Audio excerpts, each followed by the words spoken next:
Hi everyone. Good morning. It's Margaret Manning here, and welcome to Mornings with 60 and Me. Today is a Saturday. It's October the 15th. So welcome to the weekend. I hope you've got something fun planned for today. Saturdays are kind of a day for me where I do a lot of, kind of shopping, catching up. I have a few rituals on a Saturday. I don't know whether you do as well. I do a couple of things. When I go to the market and get fresh vegetables and, just have a chat with the people that are only there on the weekends, selling their goods from their farms. And then also I go down to our recycling center. We have a big recycling culture in Switzerland, and on Saturday everybody takes all their plastic and bottles and paper down to the recycling center, and it's just a great community activity. And I always go down there with a few items that I've discovered over the week I didn't really need, and maybe a couple of items of clothing or dishes, and I donate them to the center, and then I always sneak into their little shop and find maybe a little treasure for myself. So it's a silly ritual, but it's something that every week I do. It reminds me honestly how lucky I am, and how precious it is to think about the things that you own and to recycle where you can, and just take care of things. But anyway, that's my Saturday planned. I get together with my family, hopefully too, for some time. But I've got my tea here today. Excuse me. It's rosehip and hibiscus. Really nice dark red tea. So hope you've got a cup of tea or coffee. Let's get settled, and I'll bring you up to speed on what's going on in the world. Just a few items today, and I've got a little story at the end that I think will be really interesting to you. It's about slowing down time. Yeah, I'll talk to you about it later. It's really fascinating. So, first of all, I'm here in Switzerland today, in Lausanne, very beautiful little town. John Kerry, United States Foreign Secretary, and also Foreign Secretary from Russia, Sergei Lavrov, are getting together with some regional partners from Turkey, Saudi Arabia, I think maybe Oman is here too, to talk about Syria. It's just an ongoing conversation. But from my perspective, as long as they're talking and trying to find a way to stop the fighting, that's a good thing. So let's hope they make progress. They're here in Switzerland this weekend to have another go at negotiating. In Scotland, I don't know if I told you this, I have a son who lives in Scotland, and so I'm always looking out for the news there. And there's a woman who runs the current party in power. Her name is Nicola Sturgeon. She runs the Scottish National Party. Now, they won the election in 2014 and have been in charge since then. I don't know whether you know in the Brexit vote, Scotland voted 62% to stay in the EU. So they were very different than the rest of the UK vote. And of course, the Brexit vote has now gone through. But Nicola Sturgeon is saying she's just not going to accept it, that the majority of her people in Scotland voted against Brexit. They want to stay in the EU. And she said something quite dramatic in a talk. She said, "We will leave the UK before we leave the EU." And she's asking for another referendum. I think it's just kind of interesting. Very strong woman, very articulate, and fighting for her people in Scotland. So she's trying to get a referendum to vote against Brexit. And wow, that'd be interesting if Scotland left the UK, but we will see. That's in Scotland. Now, in the United States, a couple of things. One is that I don't know if you know that I lived in Seattle, Washington for about 20 years of my life, so I know the Pacific Northwest really well. And they get a lot of rain there up in Seattle, Portland, that area. But they're really right now in the path of a very serious storm that's coming their way. In fact, it's already hit. And they're expecting hurricane force winds in Seattle. And it's the tail end of a typhoon that's come in, and they're saying, they being the weather people, that it is the storm of a generation, not even the storm of a decade or the year. It's a very serious storm, and I've been watching all of my friends obviously commenting on the impending downpour, and intense waves. There was a tornado that touched down in Oregon near some places that I used to visit.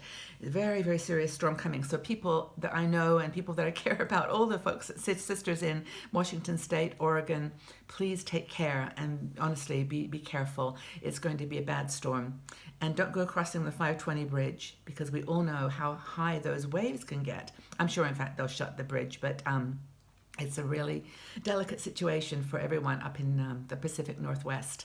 Stay safe. Huge waves coming. So again, in the United States, just wanted to share this kind of feel-good story. It is really a lovely story about a woman who had conjoined twins. She called them Aeneas and Jaden. Well, she and her husband had these two little children that were joined at the head, at the brain. Their brain was joined. And for 13 months, this doctor, his name is James Goodrich, has been slowly preparing them for this operation to separate the two little boys. And his approach is to do these operations in a sequence. And yesterday, day before, I think, was the fourth in a series. And the operation was a success. There was a whole team of doctors. It was a 17-hour operation, and they're all exhausted. But these two little boys were separated. And of course, the journey is going to be, a long one ahead of them to recover. But so far, it looks like they're going to be okay. So the parents, of course, are thrilled, to pieces. And I just think it's a great story that, one little set of lives can be saved by technology, by the great skill of doctors, and just miraculous, really, what we can do with medicine these days. But little Aeneas and Jaden are on their way to experience life. Fantastic. Now, I want to go through a couple of things that might be of interest to you. And by the way, as I'm talking, please leave your comments in the section below. I want to, again, say how much I appreciate everybody taking the time to give us their thoughts and their feedback, and keep the comments just positive and respectful and just showing love for each other. Kanani, I know you're there in Hawaii, leaving great comments for us, and all the people that that really responded to the conversations that we had yesterday. And just thanks for jumping in and for being here. I really, honestly do value you, and I'm happy that you're here, leaving your feedback and your comments. Thank you. I really mean that. So let's talk about you and retirement. For those of you who have retired, maybe you've settled down, you found your place, but there are some people who are still looking for that perfect spot. And one of the considerations for a lot of women is money. It turns out that many, many women and men in our age group over 65 are actually living on their Social Security check. In fact, I think it's a third of all retirees are living on Social Security. And a large percentage of the others are using Social Security to supplement part-time income or other pensions. So there's an article, I've left you the note here. It's a report by U.S. World and News Report on 10 cities in the United States where you can live comfortably, they say, on a Social Security check. This is about $1,500 a month on average. Now, I don't have the statistics for Europe, but maybe people who are in other parts of the world can jump in. But anyway, I'm going to read the 10, see if you live in any of them. And if you do, let's have a shout out as to whether they're accurate in saying they could live on your Social Security check in these places. So first, Boise, Idaho. These are not in any order, by the way. They're just the 10. Boise, Cape Coral, Florida, Colorado Springs, Colorado, Dayton, Ohio, Grand Rapids, Michigan, Pittsburgh, Pennsylvania, and Richmond, Virginia, Rochester, New York, San Antonio in Texas, and Spokane, Washington. Those are the 10. So they say if you're looking to find a place where there's, they looked at health, social benefits, safety, a number of people in this demographic. They looked at all the different factors that might be of use to our demographic, and that's the 10 they came up with. So does it apply to you? Are you in any one of those places? I think it'd be really interesting to have a chat. But anyway, that's the story of where to live in retirement. Now, I've got a story here about how to slow down time. Okay, this is going to sound a bit mysterious, but the article is by Linda Malone. She's a blogger for Next Avenue. And we'll leave the link so you can read this article because it really is one worth spending a little bit of time on. So basically the premise here is that as we get older, a lot of people say they feel like time is speeding up. It's just moving. We just don't know where the time goes. It's so quick. And it turns out that there's a reason for this, that your brain is very smart and your brain knows about your experience and the way you're interacting with the world, how you're experiencing time. And the truth of the matter is that as you get older, you have less memorable events, and they call them memory markers. Now, when you're young, you're trying new things all the time. So there's lots of new moments where you're experiencing something for the first time. So it's like, oh, wow, I just learned how to drive, or, oh, wow, I went to this place for the first time. And as you're young, you're creating these memory markers, which slow time, which make you stop, consider, and appreciate what you've experienced. Now, as you get older, you've done all these things. You've sort of lived your life, and you're starting to repeat things like, going to places more than once or doing something over and over.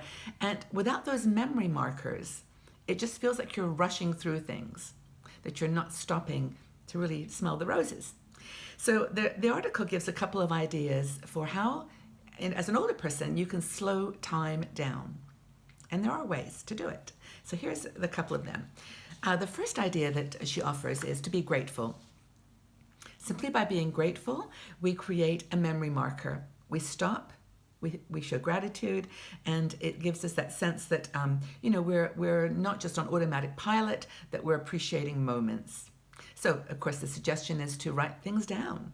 End of the day, just take a minute and write down 3 things that you're grateful for, and pause, because that will help you to slow down the time, to remember them. The next idea that she gives is to be in the moment. And that's really a similar concept, is that when you're thinking about the future all the time, or worrying about the past, you don't just kind of stay there, right, in the moment. And because of that, you don't notice the little things.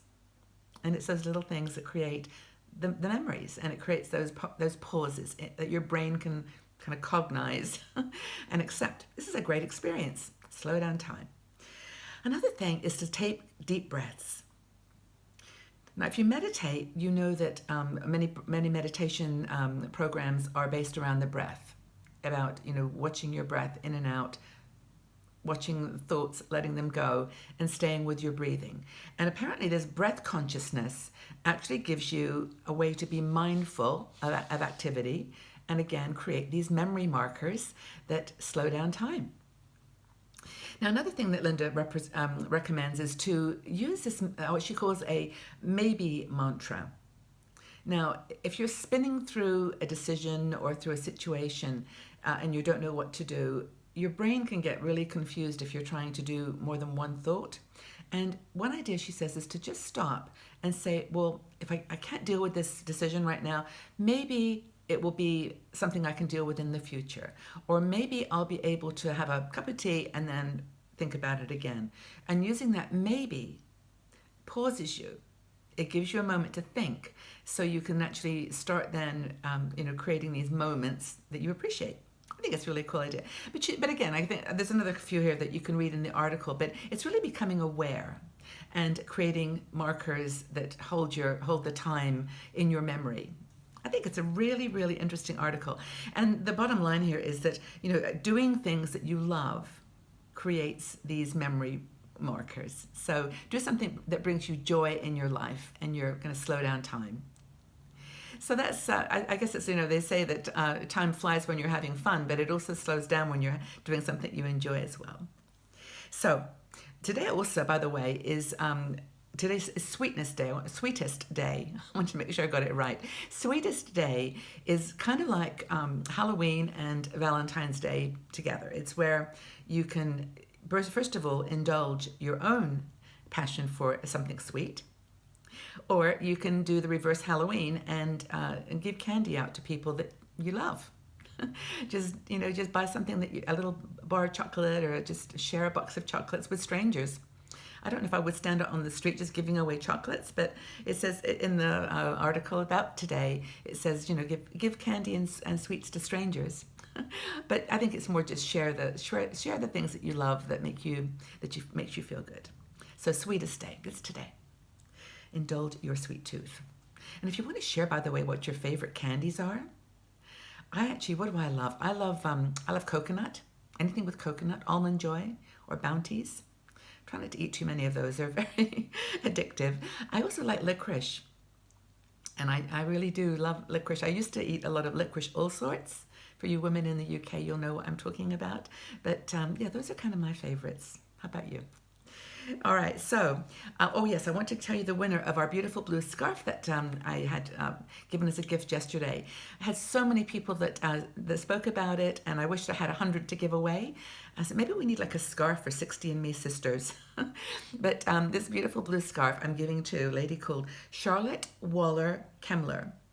So Charlotte, congratulations. I hope that you love it. I know that you live in Texas, so this is going to be great for those sunny days, and just enjoy it. Wear it in good health, and I hope it brings you lots of happiness. So it'll be on the way to you very soon. So Charlotte, congratulations. All right, so that's our gift for yesterday. And I would like to close by, of course, saying thank you. Just thanks for being here. I hope that you go out and have a really good weekend. Do something fun today that brings you joy. Slow down time a little bit, and just get together with family, friends, whatever makes you feel happy. It's what's important in life. And I would like to ask you a question related to that you can leave the answers in the section below. And that is very simply, what are you planning to do this weekend that's going to bring joy to your life? What are the things you're going to do this weekend that are going to bring joy to your life? Just leave your comments in the section below. We'll have a great chat together. And I really do look forward to seeing you all back here tomorrow on Mornings with 60 and Me. Take good care, everyone. Have a fabulous day. Bye-bye for now.